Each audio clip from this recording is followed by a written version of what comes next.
Welcome to the Feisworld Podcast, engaging conversations that cross the boundaries between business, art, and the digital world.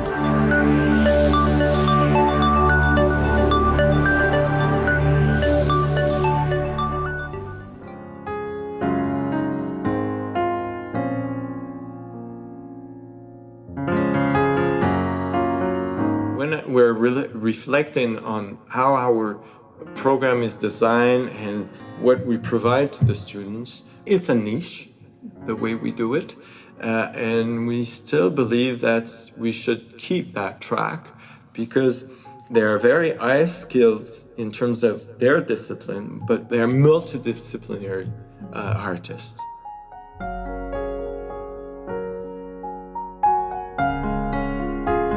I heard twice from experts saying, okay, you can work and live well in circus world if you're very highly skilled, if you have a wonderful artist, very creative, innovative, or if you have a charisma. If you have one of those three things, you can have a career.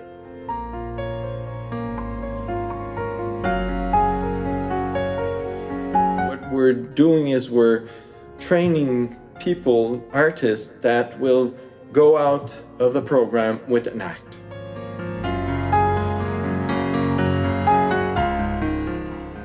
Hello, it's your friend, host for this podcast, Fei Wu. Unlike the other popular top-ranking shows with millions of downloads per episode, we have a much smaller audience who tune in every week, and we know many of them by name. Drop us a line on Feisworld.com or social media, and I will respond to each message personally. If you like what you've heard so far, it will be incredible if you choose to subscribe to the show. You can do that on your mobile phone through any podcast app. Search for Feisworld Podcast, Feisworld, all one word, then click on search and then subscribe. That simple act is a strong vote of confidence for all the unsung heroes and self-made artists on our show. We thank you. Today, I'm joined by Eric Langlois, who is the executive director at the National Circus School in Montreal, Quebec. The National Circus School, NCS, is a school for higher education in the arts and offers curriculum in music, dance, and theater. NCS also offers academic subjects at the secondary and college levels. One of our own podcast guests, Anny Laplante, graduated from there, and since then she has performed with Cirque du Soleil and Circus 1903 in several highly reviewed traveling shows. NCS is the only circus school in North America that offers professional programs in circus arts. It also prepares professional circus art educators. Because it's unlike any other traditional educational institutions, it piqued our interest to get on board and find out exactly what they do and why. My executive director, Adam Leffert, and I drove nearly 6 hours from Boston to Montreal to visit the school. Across from NCS is the world headquarters of Cirque du Soleil. Eric was so generous with his time and insights. Initially joined as a strategic director 9 years ago in 2008, Eric worked closely with just about every department you can name at NCS. He told us that NCS is training more entrepreneurs, not just artists. Students who graduate from NCS need to perform a final act created on their own in front of a public audience. Eric believes that as an educator, they need to help facilitate artistic talents and innovation. It's an iterative process. They constantly reflect on how they can better support the students and further develop the right attitude and the ability for the students to see. I just came back from a weekend of LTMBA workshop with Seth Godin and 200 other LTMBA graduates. One of the most memorable lessons I learned there was that attitude is a skill, and that a skill can be learned. Imagine that. If art schools not only teach students the technical side of things, but coach them to see and think differently, that will be a whirlwind, wouldn't it? This episode is created For those of you who love art, appreciate art, and continue to involve in and support artistic endeavors and initiatives. Even if you're not a circus artist yourself, most of us aren't, this is a window to a world you have never seen before or experienced firsthand. Without further ado, please welcome Eric Langlois to the Feisworld Podcast. I will see you on the other side.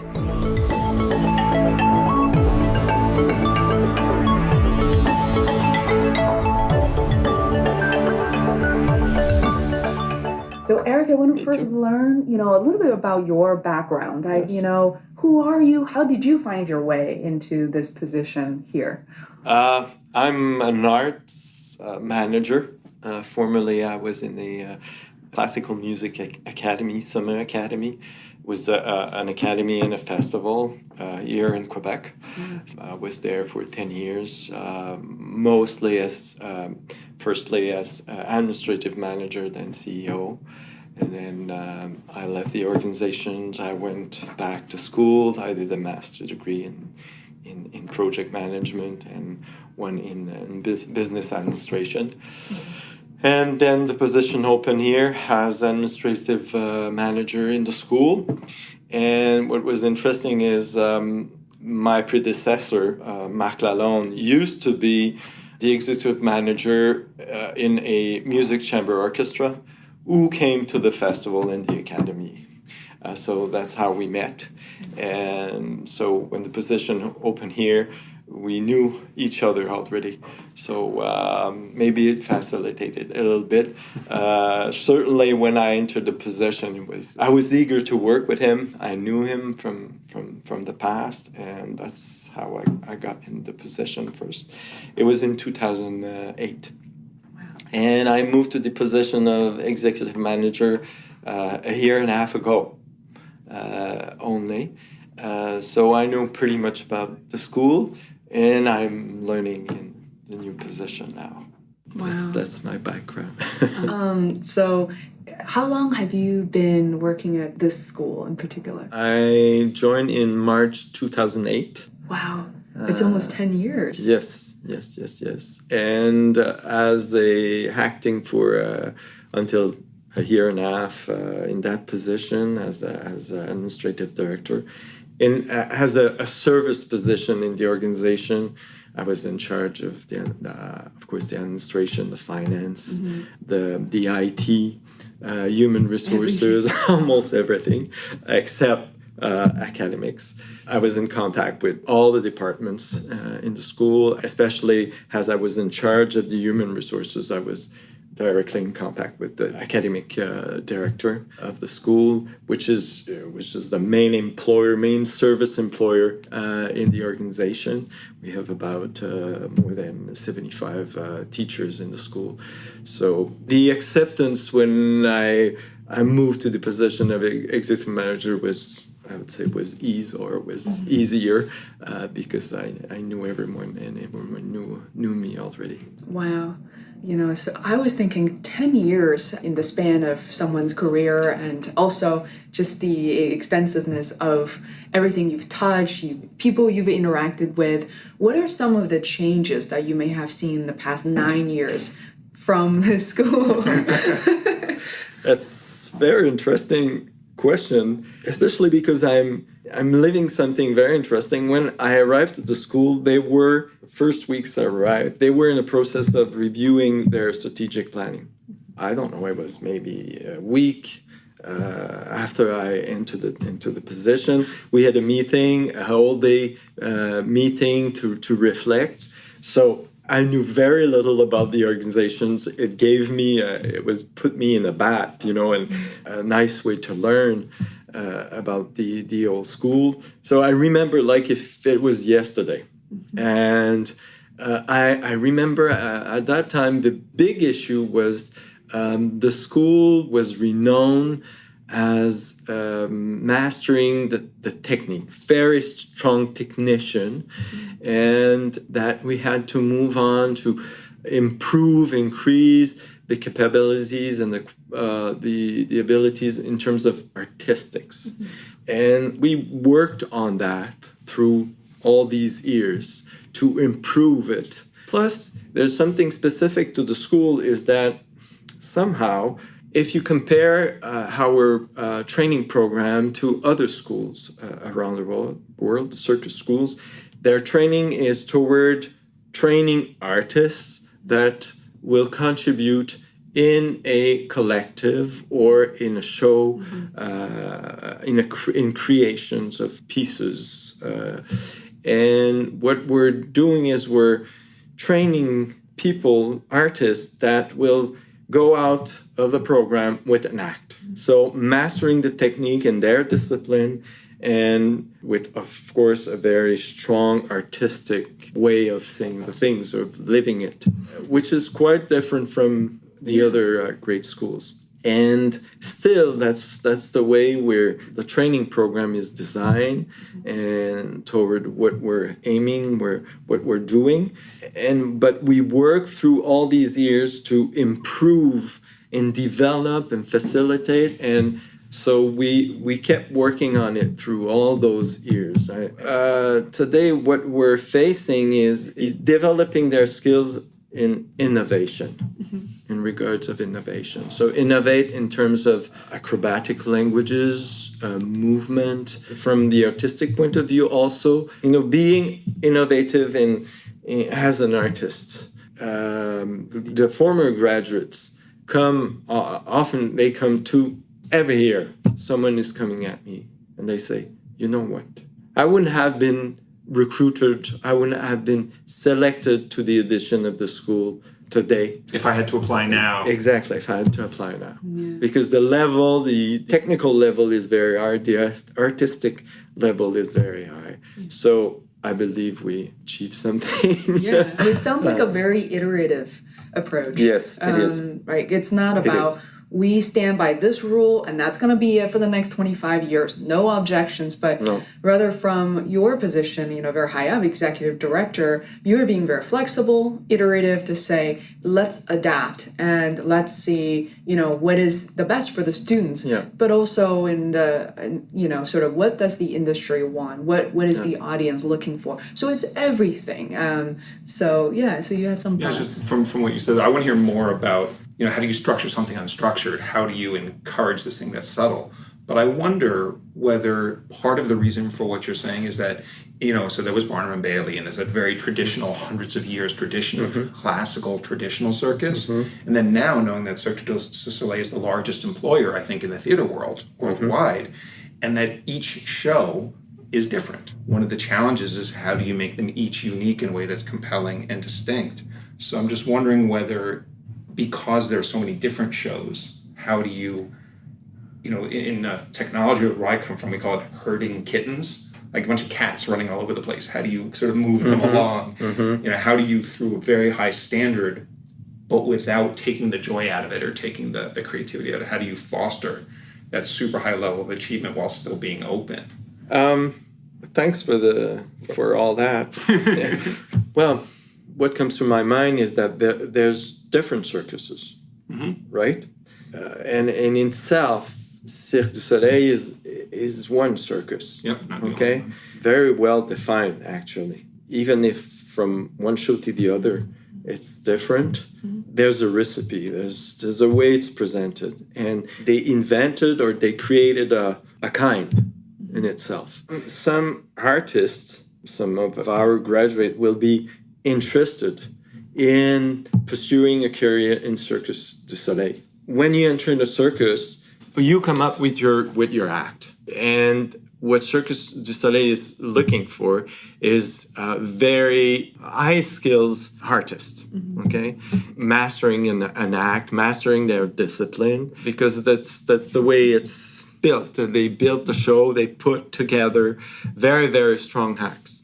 You have circus companies who come up with shows that don't put the emphasis on the super hyper technical skills, but come up with a story, with poetry, with images, with a blend, and they have their own signature. Okay, it was interesting to see that they looked at us through the last 15 years, and what we can see now is that they say, okay, we have to bring back some basics, and we have to develop the technical skills to our students, our graduates, because it's also needed. When we're reflecting on how our program is designed and what we provide to the students, we still believe that it's a niche, the way we do it, and we still believe that we should keep that track, because they're very high skills in terms of their discipline, but we also give them the basics. They're multidisciplinary artists.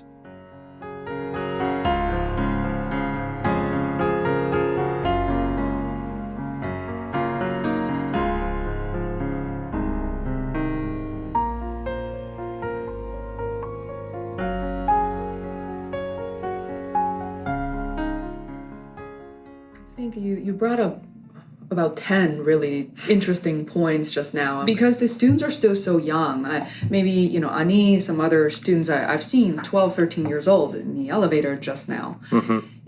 As much as the parents say, maybe it's a lot of money, a time, by the time you're 20, when you graduate, you should be over there performing for Cirque or Seven Fingers, right?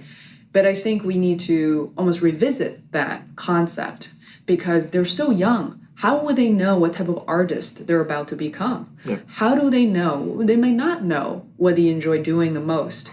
And the other point that you brought up that I honestly never thought about before, Cirque du Soleil had a very big name for a very long time. I love them very, very much. But they, like you said, they target a very specific type of artists. And that is for the 30 seconds or a minute you have on stage. Whether I'm from China, I've seen a lot of this already, or you're from the United States, we should just be covering out our eyes and just wooing away. Just, this is the best thing. I could never do that.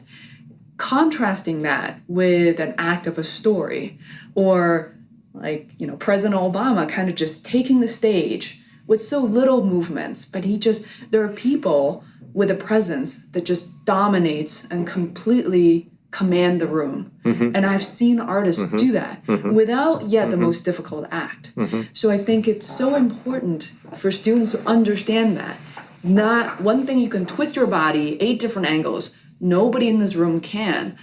But maybe there's some quiet, shy girl over there. She can command the room like nobody else with a very simple movement. I never thought about that before, even as an option. And for the children to see that today, versus be crying and wish that they realize that when they're 50, you're teaching something above and beyond just a physical act. I heard twice from experts saying, okay, you can work and live well in circus world if you're very highly skilled, if you have a wonderful artist, very creative, innovative, or if you have a charisma, an amazing charisma. If you have one of those 3 things, you can have a career. If you have a mix of it, well, then you're an exception. So it's related to what you're saying, and it's a question of individual then. We'll select students, candidates that we can see in them that they will master the technique very fastly. They have physical attributes. It's clear. And I think the motto, the main challenge is how can we be and how can we provide to the artists those abilities to develop or to be innovative. And you can be innovative in different fields of your professional practice. And so that's where we are. That's where we stand, and that's our challenge. And we do research. We've been involved in research for 6 years now. And we have structure. We have research in pedagogy. We have research in disciplines, in techniques, in apparel, all kinds of fields. We have industrial partners. We do research with the companies. We do research in social innovation projects. The research project been so powerful. It gives us visibility. It is partnerships. It brings in expertise from outside. Like we had a project specifically on the calculation of the charge on apparel. Another project it was all related to propulsion. So it applies to... So like the physics of the performance. Yeah, and it applies to all kinds of disciplines. So you can look at it from this discipline or that discipline or this discipline. Yeah, it's been very, very powerful, and it's opening up to all kinds of things. Yeah. I mean, it's deeply fascinating. Bunch of questions left over from the earlier things you said. But on what you just said, I'm sure some of it, of course, must be proprietary. Some of it is kind of behind the curtain. But I so wonder, I want to know, is it written about? Is it filmed? If I were, because we have this extraordinary opportunity to meet people like you and to meet the performers and to kind of soak that into ourselves, but not everybody does. And what you're talking about, I got to say, it's life. I mean, it's what everybody wants. Everybody is looking at the robots and automation and commoditization of their work or their contribution in society. People talking about universal human wage. Should we just give people money already and just let it go? Let the whole wages for effort thing go? So if somebody did not have the privilege to either be part of this organization or a performer or the person from 3M or the person from IBM Materials, whatever it is, can they find out? Do you write books about it? How much of that can get out into the world and all that extraordinary thinking and research and knowledge? Who from outside gets to see it and how and when? Yeah, that's the second step. That's the second step. Yeah, I would say the first 5 years, we did some publication and we did some presentations in specific events and specialized events. The second step is really, and again, it pop up through the strategic planning process and reflection, was okay, that's the second step in regards of all our research activities. How can we share to the whole public this information? We have to work out a plan specifically on that. And I think to add to that, and there's an opportunity because you're at the foreground of a lot of circus schools have not been around since the 1980s, and certainly not across the street from Cirque. And clearly you have a relationship with Seven Fingers, and you as a person with that vast of knowledge that can benefit this organization, as well as the physical location, all that. I think that the National Circus School right here has a unique advantage and knowledge to really share out with the world. And as a result, in a way, I don't want to say prop you up, but I think that's the knowledge everybody is looking for. We're a member of the European Federations of Circus Schools for many years. That's a platform to share between schools the knowledge, and ease the knowledge. It's very much powerful. Yeah, we've been sharing, and we've been generous in sharing. We've been sharing with Central and Southern America also, and the other part of the world now is Asia. We've been in contact with South Korea. We're working with South Korea. Yeah, we're open to share. Past experiences have taught us that we get a lot when we give. Sure. I thought one idea, at my age, even in my late 20s, I started to reflect upon a lot of things I learned in school in China, and especially here, which I've been since high school. So my higher educations are completed in the United States. I thought about unlearning a lot from maybe what my parents taught me. They're precious. I mean, they're incredibly smart and successful people. But there are certain things I have to unlearn because, we're through transitions. I'm from a different generation. But you mentioned something that's so unique, and I think you quickly mentioned that. But the opportunity for these artists from this very school to be entrepreneurs and to start their own company. A lot of people don't think that. So it's very easy for you to go through an exam, go through a final to say, Joe Schmo was A+. But nobody asks, how is that guy doing now? 5 years, 10 years, 20 years, 30 years from now?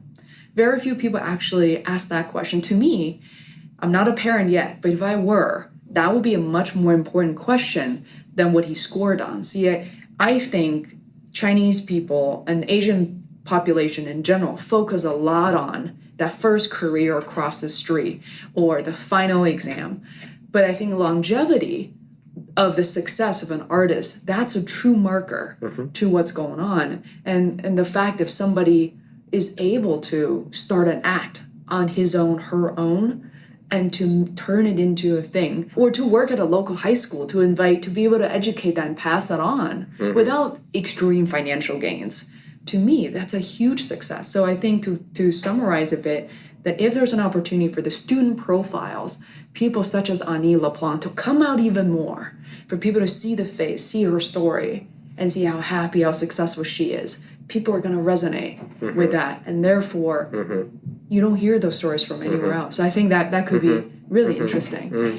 That was through the strategic planning reflection that came out. Plus, we do every 3 years, we do a survey with the graduates and see where you are now. How is your career going? Cool. Have you experienced major injuries or injuries? How have you managed it? And they're telling us what is missing, what they would like, where they're in their career, what they would like to have as training, or what they're thinking of what will happen within the next 5 years or 10 years, and how they see themselves. Plus the questions, a change that we have experienced, that we're living now, is that in the present generation, we see more interest toward entrepreneurship. Entrepreneurship, and plus they want to express their voice. They have things to say, and this is something we have to work on, especially for North Americans. Is their general culture. It's not the case with European, certainly not with French, and generally speaking, for the European, their general culture is there, so they're better tooled to articulate their mind, what they think. I think we have to support North Americans more, develop that more, so that when come the times, and if they want to be creators, if they want to go their way to create a company so they can articulate their speech, what they have to say, then they'll be better tooled to do so.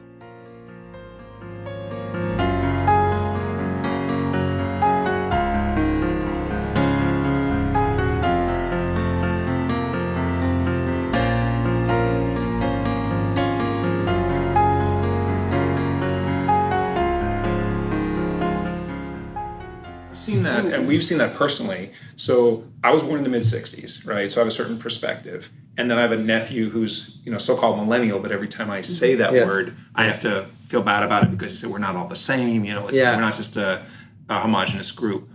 I find among a couple things, among those people, the younger people, a combination of this extraordinary desire, but then again, kind of a gap, kind of a lack. So YouTube becoming a thing. Justin Bieber. Here's a kid, sort of good looking, nice singing voice, and next thing you know, he's a So they have person. Role model in that. They have, but that's also, going back to a few different references, that's a lottery mentality, right? So there's a book we often quote. Cal Newport wrote a book called So Good They Can't Ignore You, quoting Steve Martin, who himself started playing banjo, because he said to himself, if I start playing banjo now at whatever, 12 years old, 40 years from now, I will be playing banjo for 40 years. So that hard work, that preparation. If you're in a market, though, where even if it's not about the money, if it's just about connecting to fans or being able to do your art or just being able to pay your rent, if it really is a lottery ticket, if there's going to be one Justin Bieber for every 4,000, 10,000, 100,000 other people, there's that disconnect. Also, those younger people have this super high level of touch of the consumer products and of the entertainment products. And, without being mean to them, there's this feeling, well, if I can't be Steve Jobs, why even bother? So that I think, frankly, a depression comes out of that. Yeah. So maybe that's why they experience so much anxiety problem. It explains, or it puts what they're experiencing in the school in perspective. Lots of them are experiencing anxiety problem. So it's like a and approach avoidance. It's related to that, certainly. So one of our earliest friends, James Altucher, we got to see in person, who wrote a book called Choose Yourself. And his point, though it sounds simple when you say it, I think it's very fundamental in people. You don't see people doing it enough. He said, choose yourself. That doesn't mean just love yourself or think that you're great or you're going to make it. If you're a singer, you should sing. Sing in the shower, then sing in the coffee shop for one person or the 1,000 true fans. One person hears you sing, then 10, then 100. If you're going to hit a home run, touch every base along the way. So we've had that experience with family, with friends, Fei and I have, and through part of the consulting that they do is to take somebody who might be very energetic or extraordinary and say, okay, how are we going to get there? You want to be at this point where you don't have to work in an office, you don't have to staple cover sheets on reports, but how's that going to happen? So just going back to what you were saying, that it's not necessarily financial, the studio model, right, where somebody's got to put up X millions of dollars, and then you audition. And then if you're chosen, you get put in the show.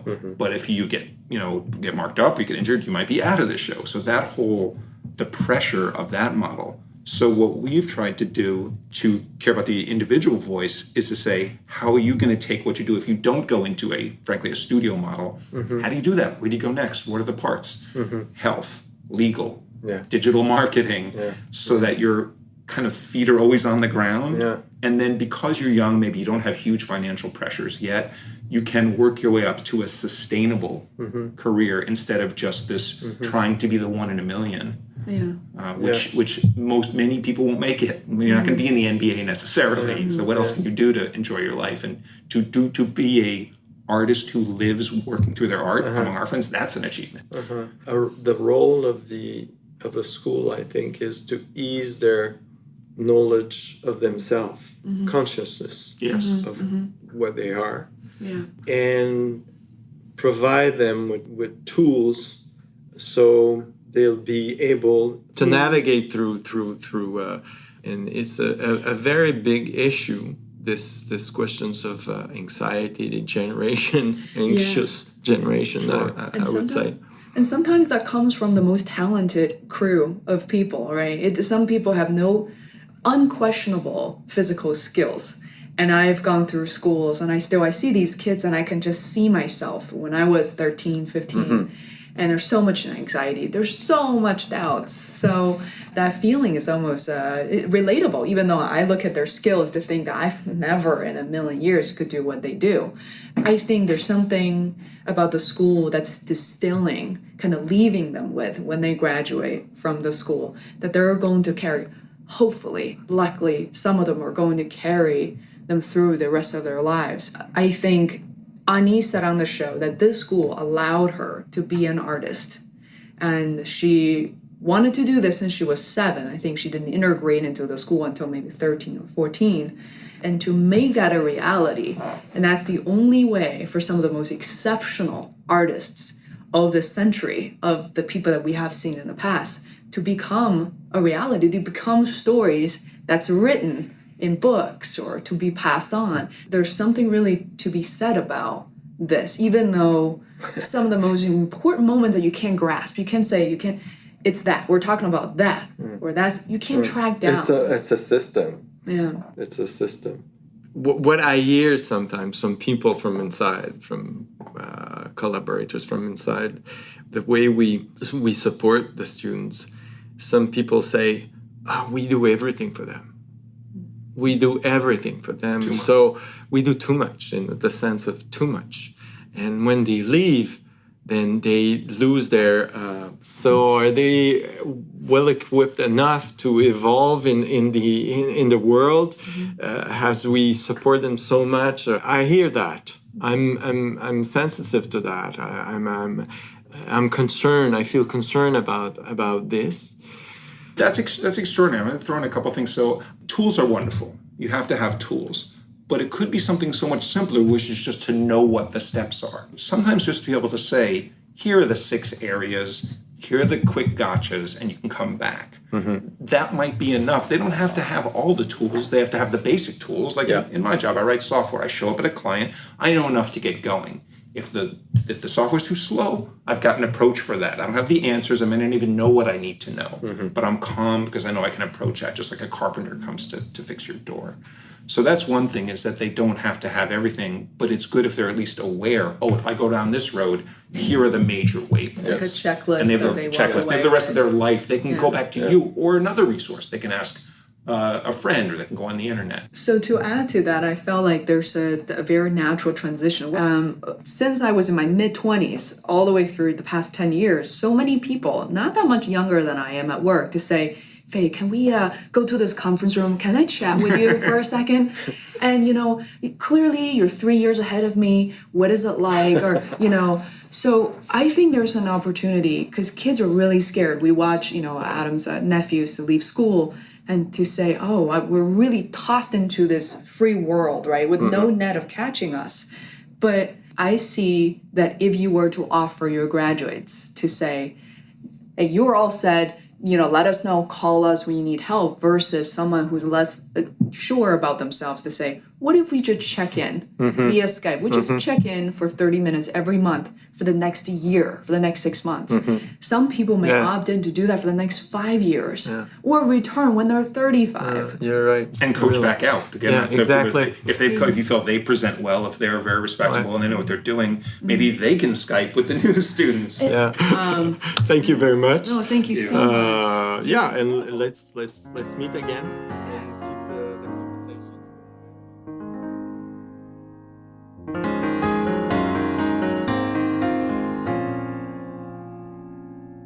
Hey, it's Fei. I am back for a few words at the end of the show. I hope you enjoy what you heard.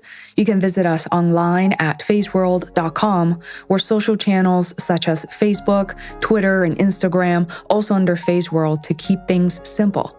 I personally review and respond to all the messages. Love to hear from you. Thank you, and lots of hugs. See you next week.